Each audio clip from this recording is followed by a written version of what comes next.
At a wedding, my husband's family insisted I move out of my own home so his newlywed brother and wife could have it. It's tradition, they said. My husband handed them my keys and whispered, "Make it quick." I pulled out a second set of keys and said, "Oh, you mean this house?" Their faces dropped as security walked in. I never thought I'd be in a situation like this. I mean, I knew my in-laws were entitled and had their own weird way of doing things, but this was another level. I, 33 female, have been married to my husband Dan, 35 male, for 5 years. We met at work, fell in love fast, and got married within 2 years. We had a good life, or so I thought. The house we lived in? Mine. Bought it before I even met him. My name was the only one on the deed. I paid the mortgage. I handled the bills. Dan contributed, but only toward shared expenses like groceries or utilities. This wasn't a secret. Everyone, including his family, knew the house was mine. Dan came from money, old, inherited, generations of wealth kind of money. I didn't. I worked my ass off for everything I had. His family didn't like that. They weren't rude exactly, but there was always this feeling that they were tolerating me. Like they thought Dan had made a mistake by marrying someone who actually had to work for a living. Over the years, I'd gotten used to the passive-aggressive comments. The "oh, you wouldn't understand. It's just a family thing" remarks. The little digs at my job, my background, my independent woman mindset. Yes, his mother said that. But I brushed it off. I wasn't trying to be part of their world. I just wanted a happy marriage. But then Ryan's wedding happened. Ryan, 30 male, is Dan's younger brother. Their parents adore him. He's the golden child who can do no wrong. So when he got engaged to Olivia, 28 female, it was a big deal. Huge wedding, over 300 guests, expensive venue in Napa. The kind of event where the napkins probably cost more than my monthly grocery bill. I didn't care. I wore my dress, showed up, and played the role of supportive sister-in-law. The ceremony was nice. The food was good. Everything was fine. Until the reception. After dinner, when everyone was relaxing, my ML stood up and tapped her glass. The room quieted. I thought she was going to make a speech about the happy couple. Instead, she smiled and said, "As you all know, when the younger brother gets married, the older brother must pass down his home. It's tradition." I froze. The room erupted in cheers. People clapped. Olivia giggled and squeezed Ryan's hand. My FIL nodded approvingly. I turned to Dan. He was staring at his plate, shoulders tense. I waited for him to say something. To correct her. To tell everyone that, no, we were not giving up our home. But he didn't. ML continued, "We are so blessed that Dan and OP have agreed to continue this beautiful tradition. Ryan and Olivia will begin their new life in their new home, effective tonight." The cheers got louder. I laughed. Out loud. Because surely this was a joke. It wasn't. The shift in the room was instant. A few people laughed nervously, thinking I was joking. Ryan's smug expression faltered. Olivia blinked, confused. ML's mouth opened slightly, her eyes darting between me and the keys in my hand. Dan? He just sat there, completely frozen. Security approached, dressed in black suits, moving with quiet authority. They weren't random guys I just pulled off the street. They were hired professionals from the wedding venue. I had spoken with the event coordinator earlier that day, just in case I needed backup. Ryan let out a forced chuckle. "What is this?" I tilted my head. "Oh, I'm just making sure everything's quick, like Dan said." Olivia's voice went shrill. "We're family. You don't need security." I turned to them, my smile never fading. "This is my house we're talking about," I said slowly. "And you all seem very, very comfortable making decisions about it without me." That shut her up. But then ML stepped forward, placing a hand on her chest like she was offended. "This is completely unnecessary, OP. No one is forcing you to do anything. We are simply following tradition." I laughed, sharp and cold. "No, you're stealing." Ryan's jaw clenched. Olivia let out a dramatic gasp. Dan finally snapped out of his trance and stood up. "Babe, can we talk?" Alone. Now he wanted to talk? I looked at him, really looked at him. The man I married. The man I thought was my partner. And I realized something. He had never been on my side. Not once. He might have loved me in his own way, but when it came down to choosing between me or them, he had already made his decision. I ignored him and turned back to security. "Please escort these people away from me." They nodded and moved in. Ryan stepped back. "You're overreacting." "No," I said, "I'm reacting accordingly." Security motioned for them to step aside, but Olivia lost it. "You can't do this to us. We have nowhere to go." I arched an eyebrow.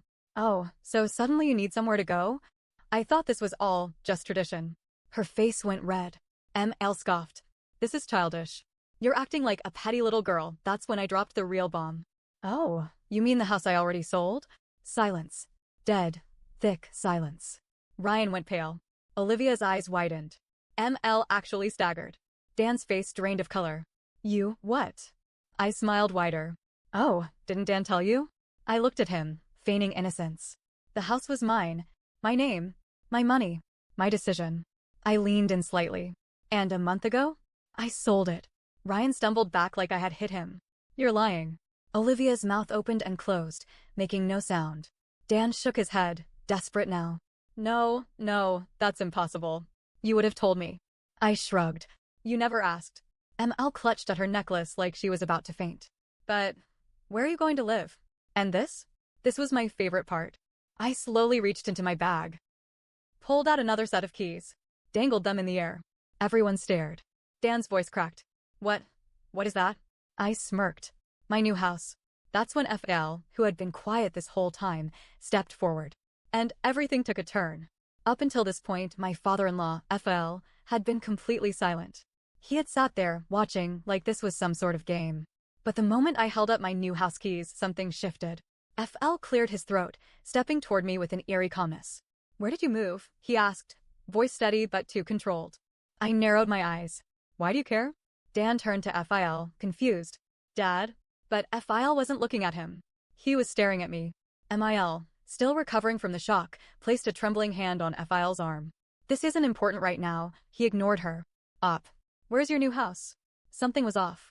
Ryan and Olivia were too busy processing the fact that I had sold their so-called inheritance to notice. ML was flustered, clutching at her pearls like she had been personally robbed. Dan looked lost, like his entire reality was breaking apart. But FIL?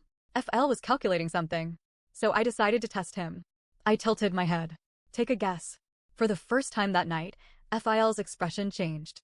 It was brief, but I saw it. His mouth twitched. A flicker of something dangerous flashed through his eyes. I had seen that look before. And suddenly, I understood exactly why he was asking. ML gasped as she put the pieces together. Tell me you didn't, she whispered.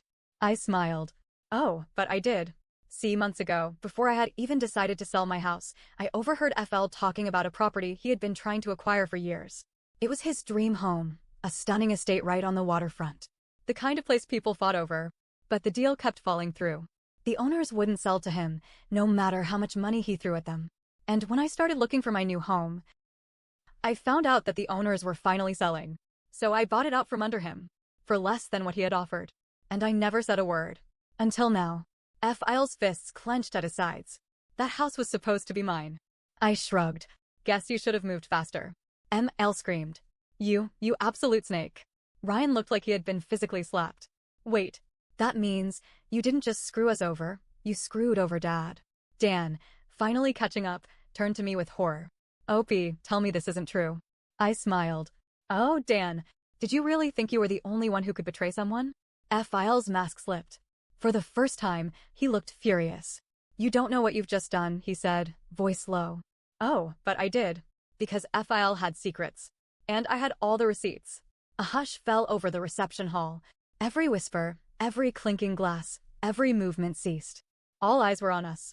FL's expression was carefully controlled, but I saw it, the tight jaw, the clenched fists, the way his eyes darkened. I had just humiliated him in front of his entire social circle. And I wasn't done.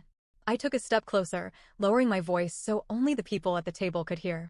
You keep talking about tradition, but let's be real, this was never about Ryan. This was about you, wasn't it? MIL gasped. Ryan and Olivia were still in shock, trying to process the fact that their golden future had just crumbled. Dan looked pale, like he wanted to be anywhere but here. But FIL? He didn't deny it. Instead, he smiled. Slowly. You're smarter than I gave you credit for, he admitted, voice low. ML turned to him, eyes wide. What are you saying? FL finally looked away from me and addressed the table. I was never going to let Ryan and Olivia live there permanently. That was just a way to get Opie out. He took a sip of his drink, completely unbothered. Once they moved in, I was going to have the property transferred into the family estate. Dan stiffened.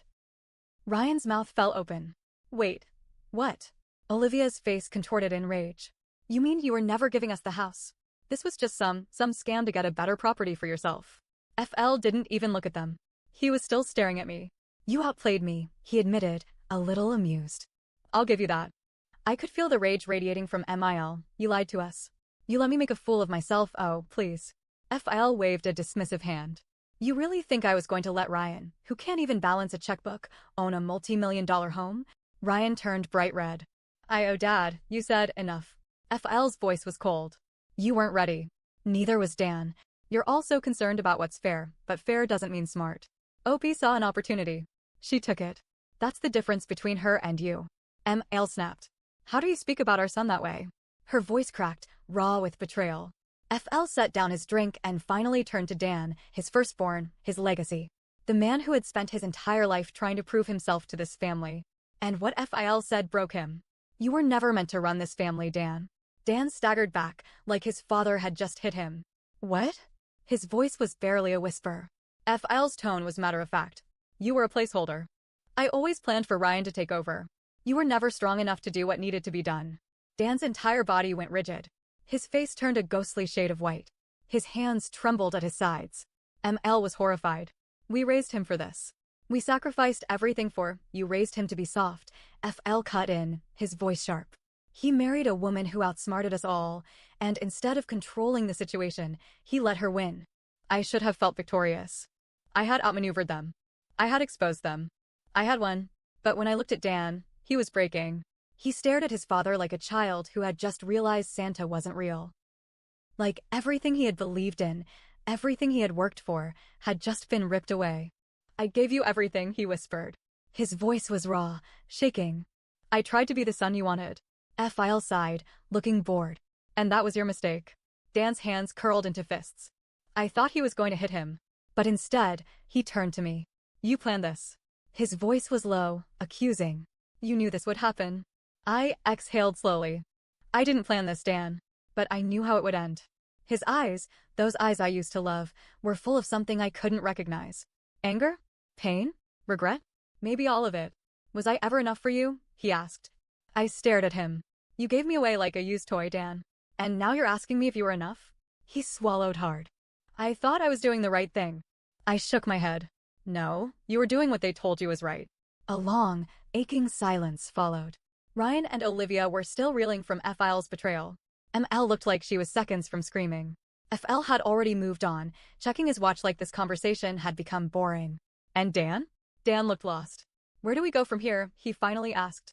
And I realized he still thought there was a way to fix this. So I gave him my final answer. I don't know where you're going, Dan. I held up my keys. But I know exactly where I'm going. And with that, I walked away.